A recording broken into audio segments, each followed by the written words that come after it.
I know Stafford is throwing the ball better than anybody in the league so far, taking away that issue of whether his back was an issue. We know Josh Allen's throwing it well. I love the way the ball's coming out of Baker Mayfield's arm right now. This one, again, I think I said this a couple weeks ago. It means more to the Bucs. I've got the Bucs this time holding serve. This one, John, I'm going to tell you, I'm just like racking my brain around this game. My heart says Bucks, but I don't trust them. The 49ers already overachieved. Yeah, but I'm going to tell you this. There's part of me that just feels like Shanahan is just so disrespected. But this game to me is so close. I'm going to ride the Bucks at home. I'm just going to take the Bucks because they're the home team. Hello, everybody. This is Hondo Carpenter, your Las Vegas Raiders beat writer on SI and the host of the Las Vegas Raiders Insider Podcast, joined now by my dear friend, a decorated journalist, a highly successful attorney in the Atlanta Buckhead area, and one of my best friends on planet Earth, the one and only, the great Jonathan Schaub. John, great to have you back. Let's dig right in. Unfathomable. The Raiders are 1-4. You have a $6 million a year offensive coordinator. You go get the big high price quarterback that you wanted. You got the number 6 pick running back, the best running back in the draft since Saquon Barkley. And statistically, your offense is worse than the year before.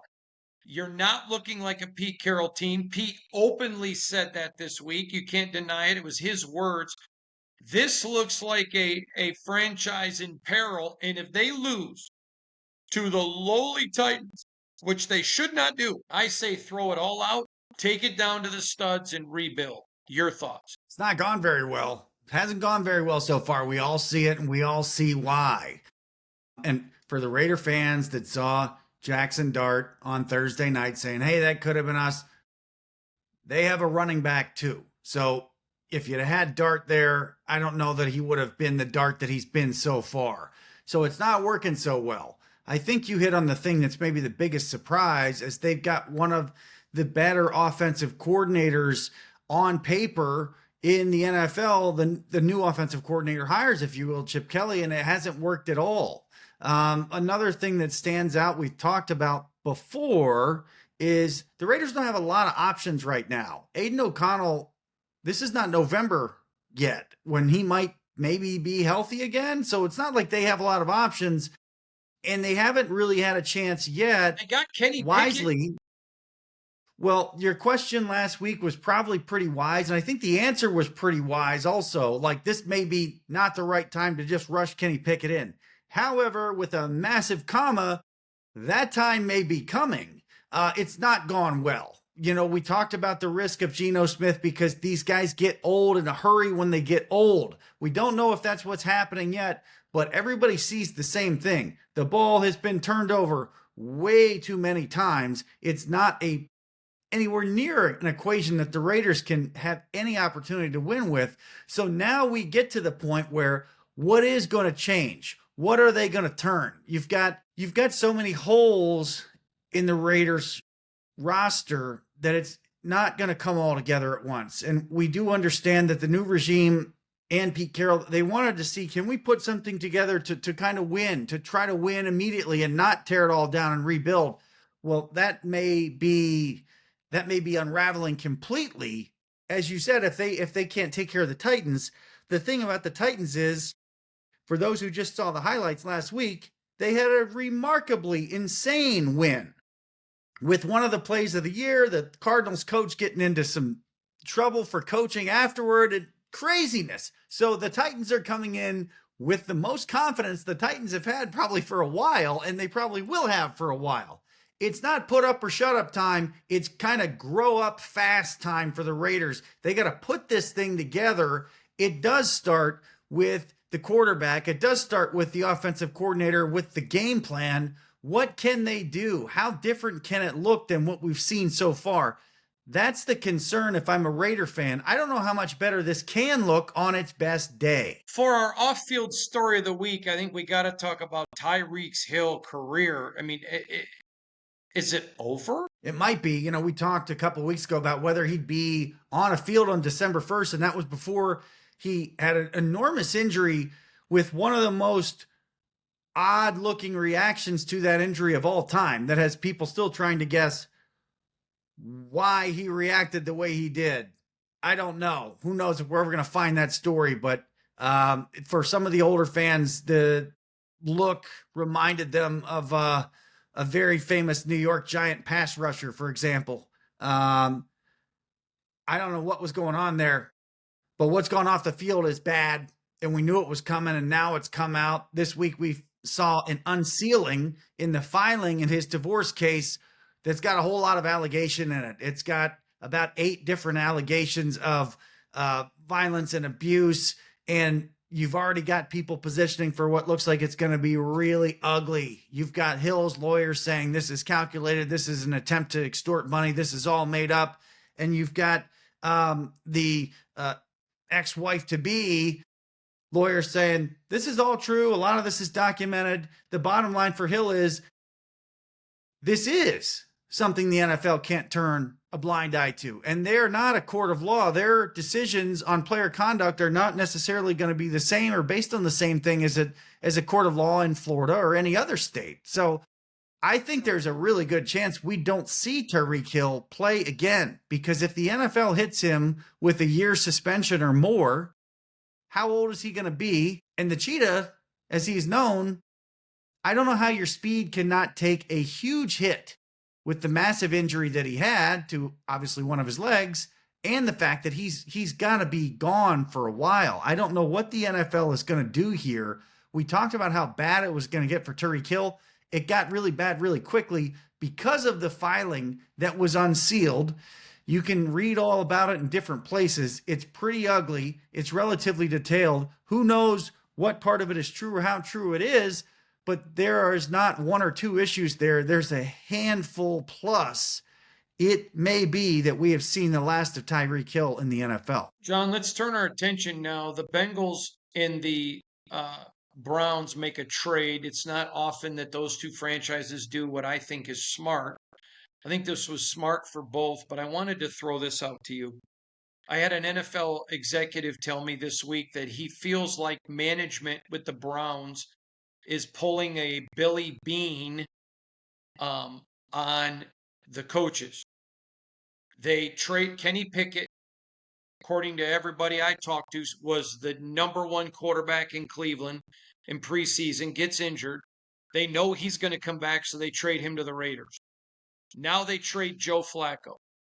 It's almost like they're like with Hattiesburg when Billy Bean was trading guys to Carlos Pena to make sure that he played Hattiesburg. Art Howe played Hattiesburg at first base.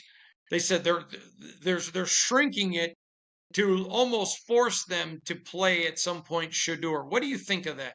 A, what do you think of the smart move by 2 teams that normally, in our opinion, don't do a lot of smart stuff? So it's good to see them both do it. But what do you think about him Billy Beaning his own coach? Man, there's so much to talk about there. First of all, I think, like a lot of folks do, of Sam Weish and that famous time when he grabbed the microphone and said, "Stop throwing snowballs, you're not in Cleveland." Killer. So that was classic. This is classic. A move that actually makes sense, and seeing these two make nice. Now let's talk about the Browns first. All of a sudden, they are stacking some picks. They are targeting towards a new stadium. They have the worst contract in the history of the NFL to get out of somehow with Deshaun Watson. Not really much of an out of it. Isn't this interesting what they're doing? I do think they've done smart here. They're going ahead to get a chance to see if Gabriel can play. They're going to get Sanders in later in the year and see if he can play. It is strange. I'm not sure exactly that they are doing Moneyball in Cleveland, but they are doing something like that. It now appears that the Browns are intentionally maneuvering their roster, and maybe they're not done, in such a way that they can either reload quickly or go really young really quickly. At the same time, we all have, not in the back of the mind, but the front of the mind, that the Browns, they have to somehow survive the incredible Deshaun Watson issue, which means they've got to hit on a rookie quarterback. They have to get a rookie quarterback, maybe 2, that can play. So this is wildly interesting. Now, and it's something that we're going to track. We got to track through the next draft at least. I mean, I don't know that the Browns are done making these moves. Now, The interesting thing here is the move seems to actually make sense for the Bengals. Again, we know Joe Flacco can play. We know Joe Flacco can throw the ball. This is not a really large downside for the Bengals either. They know what they have in Browning.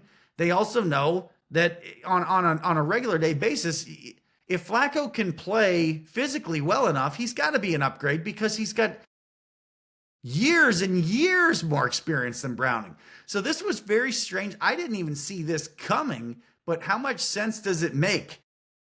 The trade inside of Ohio with a little bit of residue of some money ball action going on in Cleveland. This was a really good story, and I can't wait to see what Flacco does, if anything, with the guys he's got to throw it to in Cincinnati. All right, let's look at something. Through 5 weeks, the division leaders are Buffalo, Pittsburgh, Indy, the Bolts, the Eagles, and the Bucks, and the 49ers. Will the early leaders hold serve and keep their division leads? Yeah, this is something you should kick around this weekend as the play gets going. When you look at this list, I may have been wrong. I thought the Colts were complete fool's gold. I'm still not totally sold on them, but I'm giving them credit. They're not fool's gold. You look at this and you think the Chargers are probably in the most danger of not being able to retain their lead because they're in such a tough division. The Broncos are coming. The Chiefs, regardless of the loss Monday night, to me, look like they are about to be rolling. I really like the fact that they've got two running backs there. They're getting healthier. To me, it looks like the Chiefs are about to take off. The Eagles, unless they're challenged by the Commanders, you think they're safe. The Bucks, to me, of the people leading right now, I think the Bucks are the safest. And I may be jinxing the Bills that are going to Atlanta on Monday, but I think they are going to hammer the Falcons and start the beginning of the end for that regime down there that looks like they fouled up that franchise. The 49ers are the biggest surprise to anybody because of how they've done it so far. So obviously, if they're going to get healthier, you'd think, they're going to be in better shape, right? I mean, they've got to be, because how could they be in worse physical shape than they are? So it's interesting to look at it because we've got an uneven number of games in the NFL schedule, as everybody knows. So we're about a third of the way through, and you look at the leaders and you think that a lot of them are probably going to hold their positions and where they are. And there's maybe a couple of them that might flip. It just happens to be the most interesting one for Raider fans is the division that the Raiders are in. It appears to me that there are two or three legitimate contenders to at least get to the title game out of the West. And right now, you look at what the Broncos are doing and you see the Chiefs starting to rise. You got to think there's a really good chance the Chargers are not going to end up on top of that division at the end of the year. I have to tell you, there is a lot of talk about the death of the Chiefs. I'm not buying it. I, I I'm not buying it. I'm not buying it. Did you? And I mean, you what made. did you? What did you I'm see? not. What did you see Monday night? I saw two running backs. I saw two running backs that are going to make a difference. The fact that they have two of them convinces me that Pacheco, even if he gets hurt, they're going to be okay. The fact that they have guys coming back, I thought that even though they lost, I feel better about the Chiefs, like a lot of folks do after Monday night, that they're going to score a lot more points and they're going to be better at the end of the year. They're going to be better during the holiday season than they are right now. That's exactly how I feel. By the way, John, I just want to remind you, I was the first one nationally to talk about Harbaugh not coming back. John Harbaugh in Baltimore, and Well, I'm let's just putting that out there. Yeah, can we talk about that for a second? Because it's not a pick, it's not a featured foursome, it's like a one-off thing. Is it possible that the Rams can knock John Harbaugh out this weekend? The reason I say that is the Ravens are very thin and the Rams are throwing the ball better than anybody in the NFL. So when you look at this on paper, you look like the Ravens may get blown away. Is it possible that Harbaugh gets knocked out this weekend if they get completely destroyed? No, I don't think so. But I think it's inevitable now. All right, John. Every week Unfortunately, our audience is growing exponentially, and every week we pick 4 games that you find to be the 4 most interesting. We call it the Fearsome foursome. How'd we do last week? Last week I took one home, so I'm back on the board. I'm on the board for the year. You are up 3 weeks. I have won a week, and we tied 1 week. And this week we've got four with an extra point, and then that little knockout question.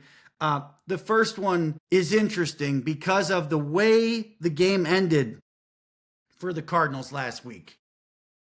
I don't know how many people saw it. I know a lot of people saw the highlights. They've seen the highlight of the coach issue since. Wow. So you've got the Cardinals going to the Colts. Is this when reality sets in for the Colts? Nope, they're going to win it big. They're going to win it big. I mean, oh, yeah, listen. Let me just say this to you. When you watched the Raiders, they get in the red zone, they go to a shotgun. The Colts get in the red zone, and they line up in the heavy package and tell Jonathan Taylor, run it in. Makes no sense. No, it's going to be the Colts. They're smart. I do admire what you're saying as far as playing to their strengths.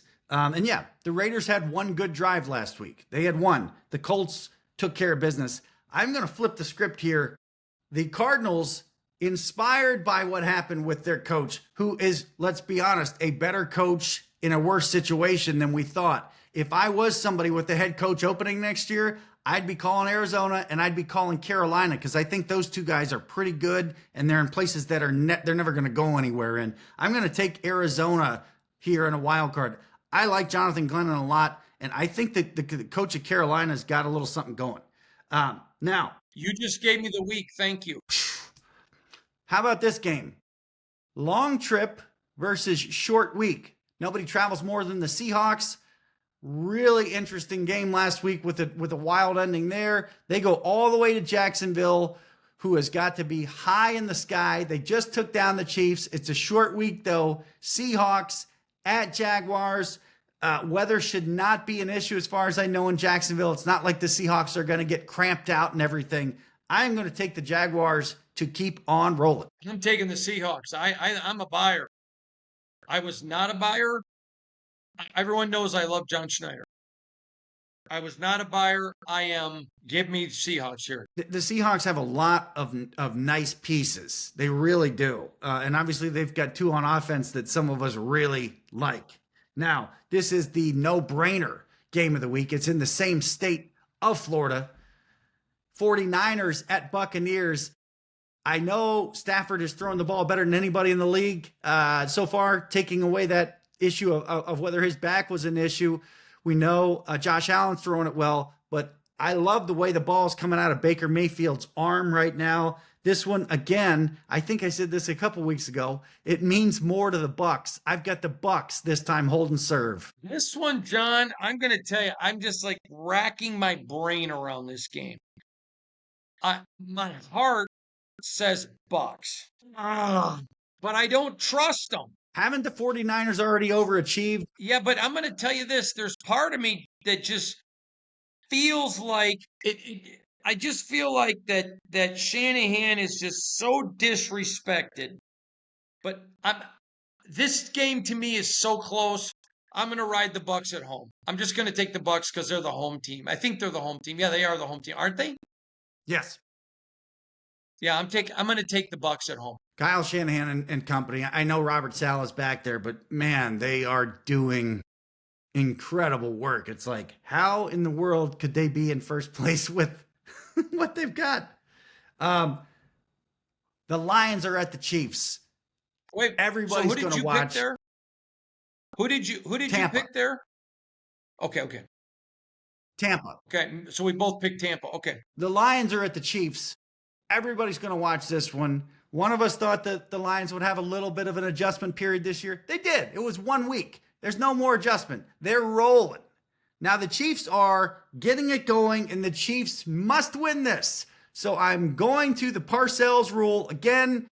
Which team can afford to lose less? That is Kansas City. Kansas City must win this one. I think Kansas City is an ascending team. I think they're going to be better in November and December than they are in September and October. But I think the Lions are on a Super Bowl trajectory right now. I'm not predicting them to get there yet.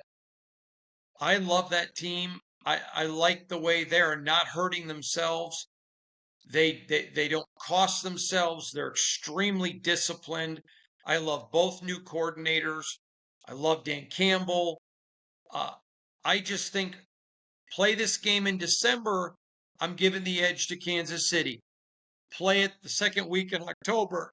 I'm giving it to the Lions. If the Super Bowl were being played right now, the Lions would have a great chance to beat anybody. It's going really well there. Now, we got a doubleheader Monday night. That means we got an extra point. Let me give you the lay of the land here, what you're going to see early on Monday night. You're going to see a stadium less than half full because this is not the city, Atlanta, to have a 7 o'clock kickoff. You're going to see plenty of blue and white in that building. And you're going to see the Buffalo Bills inside on turf in fifth gear.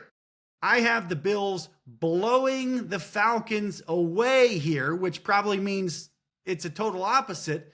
I've got them blowing the Falcons away and beginning the end for Raheem Morris and the general manager of the Falcons, who are they put that franchise so far behind because of what they did. Nothing wrong with either quarterback, but you can't do what they did. They're going to start paying for it. The Bills inside early on a Monday night, wham, they're going to hammer the Falcons. How? Right in the kisser. Bills, big. Those are the most interesting games of the week. I hope the people are yelling at their phone, yelling at their TV, whether they agree or whether they disagree. Keep score at home. It just keeps it more fun. It's another fine week of matchups in the NFL. It's just a really great way to spend time on mostly Sunday, but a little bit Monday too. And, some Thursday. It's just the greatest. It's the best. See you next week, Johnny.